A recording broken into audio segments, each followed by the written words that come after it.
अस्सलाम वालेकुम जी बाबा जी की हाल चाल आ कसाई ने जी पिंड लागर दे एक नंबर गोश्त करते हैं अल्लाह के हुक्म नाल ते इंशाअल्लाह ताला। हाँ भाई जवान तुहाडा रेट की है इस वेले?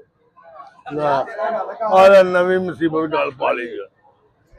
आहो रेट दसो इन्ना ओए ना दस्यो चल मुर्गी का की रेट जी? 500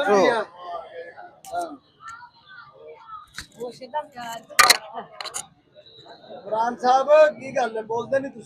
800 रुपया रेट हाँ 800 रुपया रेट पागल यार मैं कहना पागल है कोशिश तो जल्द चेक करावांगे इंशाल्लाह ताला। ਉਹ ਲੱਗ ਘੱਟ ਦਾ ਫਰਕ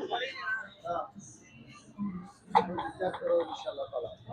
ਇੱਥੇ ਬਿਮਾਰ ਜਾਨਵਰ ਨਹੀਂ ਕਰ ਸਕਦੇ ਨਾ ਹੁੰਦਾ ਤੇ ਰੜੇ ਤੇ ਹੁੰਦਾ ਸਰੇਆਮ ਹੁੰਦਾ ਸਾਰੀ ਦੁਨੀਆ ਦੀ ਅੱਖਾਂ ਦੇ ਸਾਹਮਣੇ ਹੁੰਦਾ इंशाल्लाह ताला। अल्लाह दे रज़ा है।